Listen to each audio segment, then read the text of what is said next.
Big bang Tamil PPT. நாடாளுமன்ற தேர்தல் நெருங்கிக் கொண்டிருக்கிறது. அகில இந்திய அளவில் அரசியல் கட்சிகள் எல்லாம் தீவிரமாக தேர்தல் பணிகளில் கவனம் செலுத்தி வருகின்றன.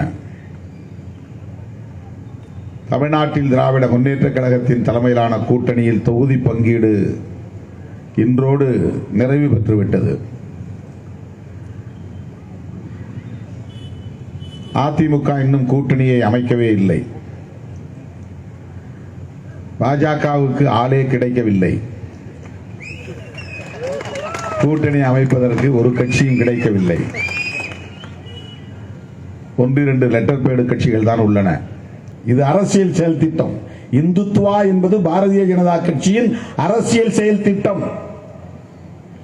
இந்து தர்மம் வேறு, இந்துத்துவா செயல் திட்டம் என்பது வேறு. வெறுப்பு அரசியலை விதைப்பது இந்துத்துவா செயல் திட்டம். அரச மதத்தை இங்கே உருவாக்க வேண்டும் என்பது இந்துத்துவா செயல் திட்டம். அவன் பாகிஸ்தான் என்று வைத்திருப்பதை போல் இதை இந்துஸ்தான் என்று பெயர் மாற்ற வேண்டும், அல்லது இந்து ராஷ்டிரம் என்று பெயர் சூட்ட வேண்டும். அது இந்துத்துவா செயல் திட்டம்.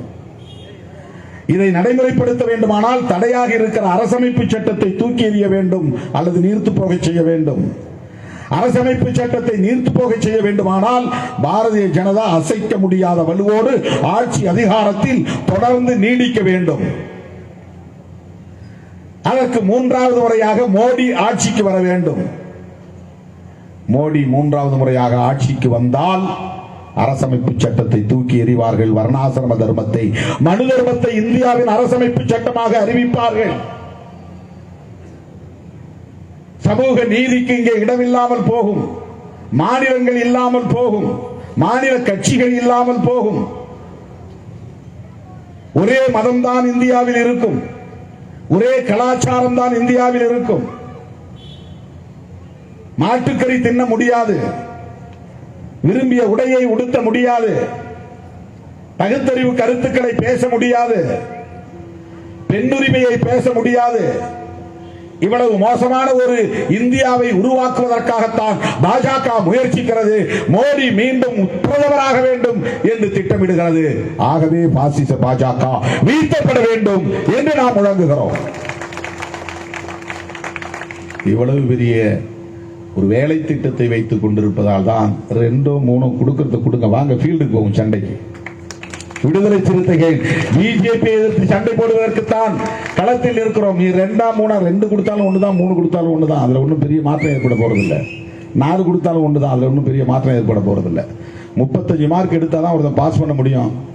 10 மார்க்ல 11 போட்டான்னா, 12 போட்டான்னா, 13 போட்டான்னா நோ யூஸ். அது ஒன்றும் கிடையாது. 34 மார்க் எடுத்தவனுக்கு 1 மார்க் போட்டா அவன் பாஸ் பண்ணி வெளியே வந்துருவான்.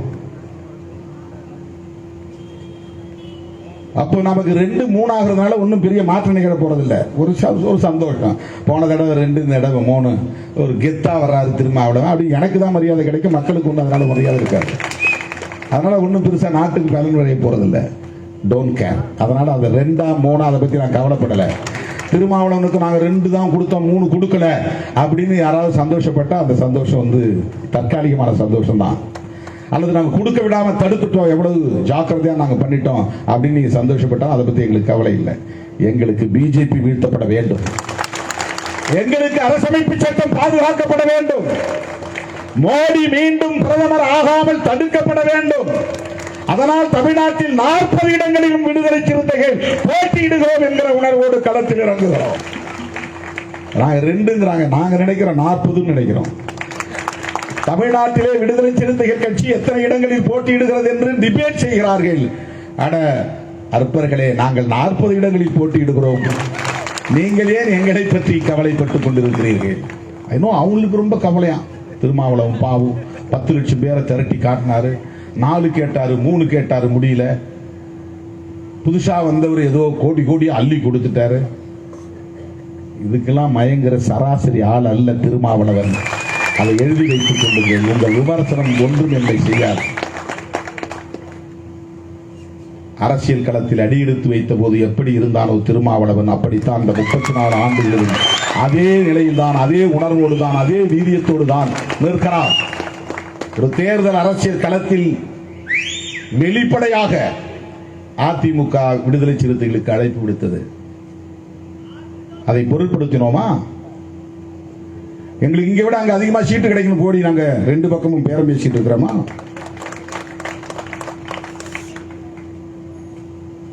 இங்க பேசுறது அங்க தெரியணும், அங்க பேசுறது இங்க தெரியணும், இன்னமும் பேசிட்டு இருக்கிறாங்க சில கட்சிகள். உங்களுக்கு தெரியும், அங்கேயும் அட்வான்ஸ் வாங்குறாங்க, இங்கேயும் அட்வான்ஸ் வாங்குறாங்க.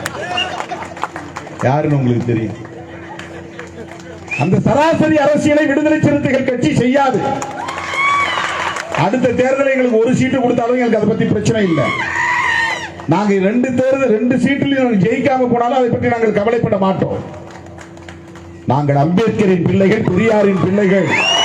எங்கள் யுத்தம் வேறு, எங்கள் களம் வேறு, எங்கள் நோக்கம் வேறு, எங்கள் இலக்கு வேறு. அதனால எத்தனை பேர் கட்சி ஆரம்பிச்சாலும் என்கிட்ட வந்து யாரும் மோத முடியாதுன்னு சொல்றது. ஏன்னா நாங்க விளையாடுற களமே வேற. நாங்க விளையாடுற விளையாட்டுக்கு இங்க யாரும் விளையாட்டு வீரர்கள் எதிரில் ஆளே கிடையாது. எங்களோட விளையாடுறது காம்படிட்டர்ஸ் கிடையாது. எங்க களமே வேறு. எமது களம் புதிது, கருத்து புதிது, எங்கள் உத்தி புதிது, செயல் புதிது. அதனால் நாங்கள் அதில் உறுதியாக இருக்கிறோம். சராசரியா சும்மா குடிச்சிட்டு வந்து எவன் டிபேட் சோசியல் மீடியாவில் பேசிட்டு இருக்கிறான். அப்படி அமை இப்படி அமை ஆதவ அர்ஜுன் ஒருத்தர் வந்தாராமே 100 கோடி. என்ன 100 கோடி கொடுக்குது? அவங்க என்ன பித்தா பிடிச்சு போச்சு? எந்த பித்து கொண்ட முதல்ல பணக்காரன் தான் உலகத்திலேயே மிகப்பெரிய கருமையா இருப்பாங்க. பணக்காரர்கள் தான் கஞ்சர்களாக இருப்பார்கள். எந்த பணக்காரனா இருந்தாலும் தொழிலதிபர்கள் வந்து ஒரு அரையனா கூலி உயர்த்தி கொடுப்பானா கொடுக்க மாட்டான். ஒரு பிச்சைக்காரனுக்கு வந்து ஒரு 2 ரூபாய் பிச்சை போட்டு கொடுக்க மாட்டான். கோடி கோடியா அவன் ஊதாரியா செலவு பண்ணும், அது வேற விஷயம்.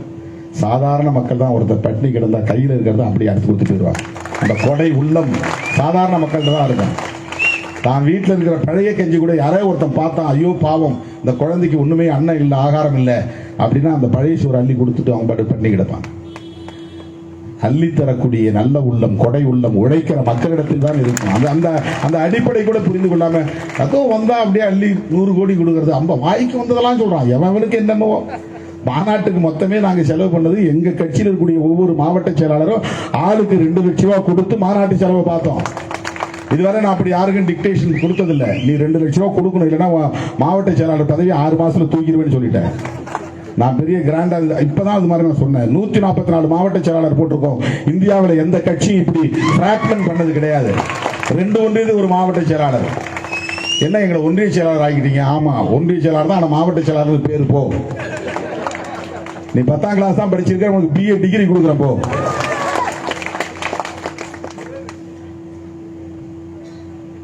இதெல்லாம் ஜனநாயகப்படுத்துதல், எல்லாத்தையும் டீசென்ட்ரலைசேஷன். ஜனநாயகத்தில் ரொம்ப முக்கியமான ஒன்று என்னன்னா டீசென்ட்ரலைசேஷன் ஆஃப் பவர். ஒரு ஆள்கிட்ட ஒட்டுமொத்த மாவட்டத்தையும் கொடுத்து நீ தான் மாவட்ட செயலாளர்னா அவர் ரொம்ப கெத்தா உட்கார்ந்து வேற எங்கேயும் போக மாட்டார். அவர் வீட்டை தாண்டி எங்கேயும் அவருக்கு ஒரு கிலோமீட்டர் தூரம் அவன் போக மாட்டான். 10 வருஷம் இருப்பான், 1 கிலோமீட்டர் அவனுக்கு எங்க மாவட்டம் எல்லாருக்குனே தெரியாது. அப்படி ஒரு ஆளை ஏன் போடணும்? ஒரு ஒன்றியத்துக்கு ஒரு ஆளை போட்டு நீ மாவட்டம் போய் பாரு. எல்லா ஊர்லயும் கொடியேற்றோடனே எல்லா ஊர்லயும் கொடியேற்றிட்டான். இப்போ வர்ற வழியெல்லாம் கொடியேற்றான். ஒரே திருவிழா கோலமா இருக்கு, ஒரே திருவிழா கோலம். வேற போட்டி வந்துருச்சு. 2 ஒன்றியத்துக்கு ஒரு மாவட்ட செயலாளர், 144 மாவட்ட செயலாளர், 80 பேர் ஆளுக்கு 2 லட்சம் ரூபாய் கொடுத்தான். சொன்ன உடனே 80 பேர். மற்றவங்க ஆளுக்கு கொஞ்சம் கொஞ்சம். அதுலயும் ஏமாத்துறவங்க எத்தனை பேர் இருப்பாங்க? முடிஞ்சவரையும் ஏய்க்கலாம். அண்ணன் கொடுக்காம ஏதாவது ஒரு காரணம் சொல்லலாம். அண்ணன் எங்களுக்கு வசூல் பண்ண முடியல, எங்களுக்கு யாரும் பணம் கொடுக்கல அப்படின்னு 20,000 கொடுத்த கூட இருக்கிறான். 0 கொடுத்த கூட, ஒண்ணுமே கொடுக்காம கூட ஒருத்தர் இருக்கிறான். 2 பேர் இருக்கிறான் 144 பேர்ல. அப்படி மாநாட்டை நாங்கள் நடத்தினோம். வந்தவங்களாம் சொல்ற ஒருத்தன் வந்து முதல்ல 50 கோடி. நான் நேற்று ஒருத்தன் பேசிருக்கேன் 100 கோடி. எந்த பைத்தியக்காரனாவது அப்படி கொடுக்க முடியுமா? என்னையா இது? ஏன்னா இவங்க வந்து அப்படி அவதூறு பரப்புறாங்களாம், உடனே மக்கள் நம்பிடுவாங்களாம், திருமாவளவன் தூக்கி போட்டுருவாங்களாம் குப்பையில. ஏய் போங்கடா, 35 ஆண்டு கால உழைப்புடா, 35 ஆண்டு கால உழைப்பு. ஒரு நாளைக்கு 2 மணி நேரம் கூட தூங்க முடியாமல் அல்லும் பகலும் விழித்துக் கொண்டே மக்களோடு பயணித்துக் கொண்டே இருக்கிற நிலையில் தான் 10 லட்சம் பேரை திரட்ட முடிந்தது. எந்த துன்பமும் இல்லாமல். சாதாரண வந்து விடாது, பணம் கொடுத்து கூட்டிவிட முடியாது. வண்டி கட்டி ஆணும் பெண்ணும் கணவனும் மனைவியும் பிள்ளைகளும் கத்தி போர் கட்டி கொண்டு வந்த திருவிழா மாதிரி நடந்ததுதான் விடுதலை சிறுத்தைகளின் மாநாடு. ராத்திரி 12 மணிக்கும் கூட்டம் கலையவில்லை, செகண்ட் ஷோ இல்லை என்று சிந்தனை செல்வன் சொல்லுகிற அளவுக்கு, கலைந்து போர்கள் என்று சொல்லுகிற அளவுக்கு அங்கே அந்த கூட்டம் நிலைத்து நின்றது. கூலிக்கு அழைத்து வந்த பட்டாளம் அல்ல, சிறுத்தைகள். தலை நிமிர சேரி திரளும், தலை கீழாய் நாடு புரளும். 30 ஆண்டுகளுக்கு முன்னால் நான் எழுதிய முழக்கம், தலை நிமிர சேரி திரளும், தலை கீழாய் நாடு புரளும்.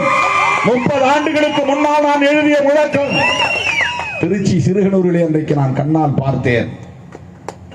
என் முழக்கம் வீண் போகவில்லை, உழைப்பு வீண் போகவில்லை, சிந்திய ரத்தம் வீண் போகாது, சிறுத்தை படையோ பின்வாங்காது. 30 ஆண்டுகளுக்கு முன்னால் நான் எழுதிய முழக்கம். சனாதன சக்திகளை தமிழ்நாட்டில் வேரூன்ற விடாமல் பாதுகாப்பு அரணாக இருந்து போராடுகிற புரட்சியாளர்கள் தான் சிறுத்தைகள். நீ சொல்லிட்டா உடனே எங்க ஆளா நம்பிடுவாங்களா? சிறுத்தைகள்லாம் திருமாவளவனுக்கு வந்து ஆதவ அர்ஜுன் 100 கோடி கொடுத்துட்டாரு. என் பாக்கெட்ல கூட ஒண்ணுமே இருக்கு. வளர்ற பசங்க தான் கொடுங்க கொடுங்க எங்க கொடுங்க எடுத்து வாங்கி கொடுப்பேன். எனக்கு எதுக்கு பணம்? 10 வருஷம் எம்பியா இருந்துட்டேன். 10க்கு 10 ரூம்ல தான் தங்கி இருக்கிறேன் தம்பிகளோட. அவங்க முன்னாலதான் உடை மாத்திரம், அவங்க முன்னாலதான் சாப்பிட்டு இருக்கிறேன். இவங்க எல்லாம் கூலிக்கு மாரடிக்கிற கும்பல். அவங்க வந்து இப்படி சொல்லிட்டா உடனே தலித் மக்கள்லாம் என் மேல கோவப்பட்டு உடனே அதிமுகவுக்கும் பிஜேபிக்கும் ஓட்டு போட்டுருவாங்களாம். சிறுத்தைகள் திராவிட முன்னேற்ற கழகத்தின் வெற்றிக்கு மிகப்பெரிய அளவிலே பங்களிப்பு செய்திருக்கிற ஒரு மாபெரும் சக்தி. 2021 சட்டமன்ற தேர்தலிலும் சரி, 2019 நாடாளுமன்ற தேர்தலிலும் சரி, இன்றைக்கும் இந்த தேர்தலில் சிறுத்தைகள் தான் மகத்தான பங்களிப்பு செய்யப்படுகிறது.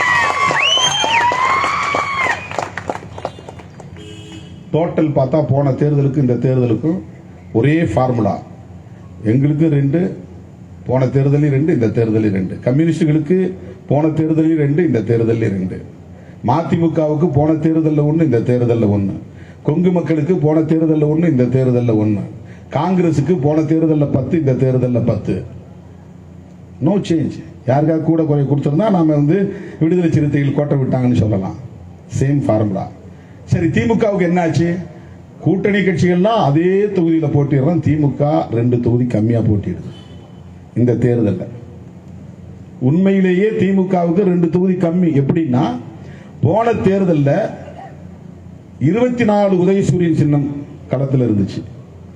20 பேர் திமுக, 4 பேர் கூட்டணி கட்சி.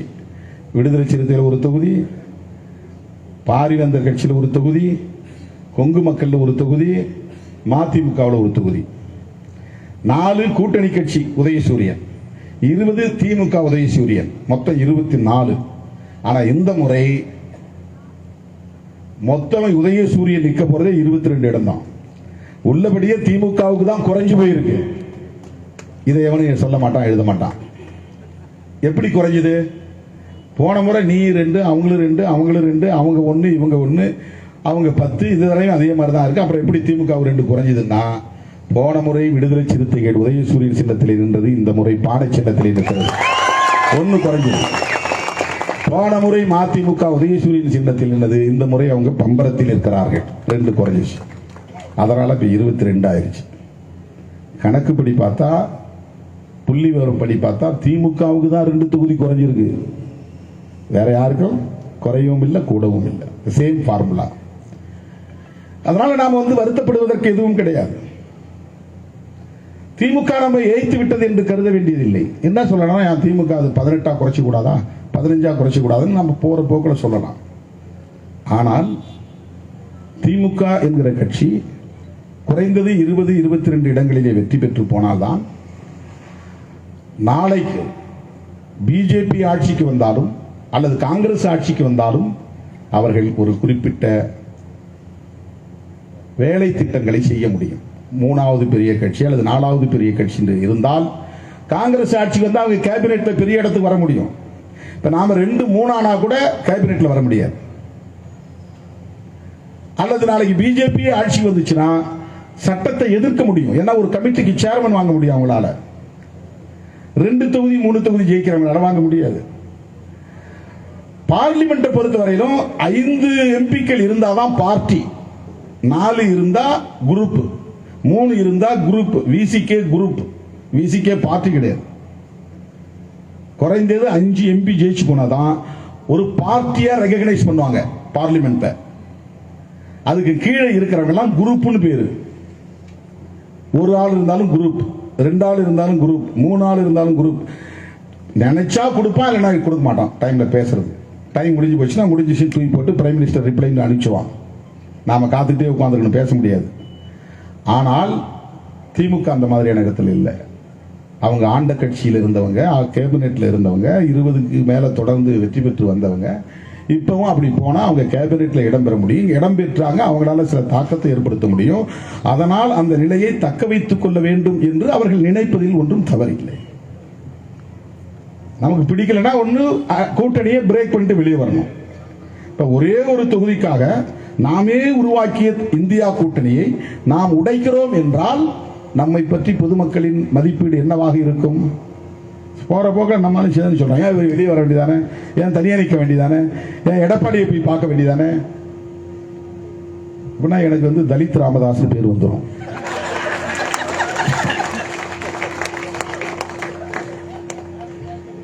வரலாறு முழுக்க அப்படி ஒரு பெயர் எனக்கு வந்துவிடும். நான் தான் திருமாவளவன் வழி தனி வழி. தற்காலிக பலன்களுக்கு நாம் முக்கியத்துவம் தருவதில்லை. இதெல்லாம் மக்கள் மத்தியில் நமக்கான நன்மதிப்பை உயர்த்தி கொண்டே இருக்கிறது. நாம் கோட்டையை நோக்கி அல்லது அதிகார மையத்தை நோக்கி பயணிக்க வேண்டும் என்பதை விட அந்த அதிகார மையம் நம்மை நோக்கி பயணித்து வரும். இந்த மாதிரியான நிலைப்பாடுகளை எடுப்பதனால், இந்த மாதிரியான முடிவுகளை எடுப்பதனால், நேர்மை தரத்தோடு போராடுவதனால், கருத்தியல் அடிப்படையிலே களமாடுவதனால் மக்கள் நமக்கான மதிப்பெண்களை உயர்த்துவார்கள். அவங்க வேல்யூவேஷன் பண்ணும்போது நமக்கு மார்க்ஸ் கூடுதலா போடுவாங்க. அருமை தோழர்களே, சனாதனமயமாதலும் கார்ப்பரேட் மயமாதலும் என்கிற 2 முக்கியமான கொள்கைகளை உயர்த்தி பிடிக்கிற பாசிசம் என்கிற ஜனநாயக விரோத கொள்கையை உயர்த்தி பிடிக்கிற பாஜகவை வீழ்த்துவதே நமது இலக்காக அமையட்டும். அதற்கு முதலில் தமிழ்நாட்டில் 40க்கு 40 நாம் வெற்றி பெற்றாக வேண்டும். விடுதலை சிறுத்தைகள் 2 பானை சின்னங்களில் போட்டியிட்டாலும் 40 தொகுதிகளிலும் போட்டியிடுகிறது என்கிற உணர்வோடு களமாடுவோம் என்று சொல்லி வாய்ப்புக்கு நன்றி கூறி முடிக்கிறேன். நன்றி, வணக்கம்.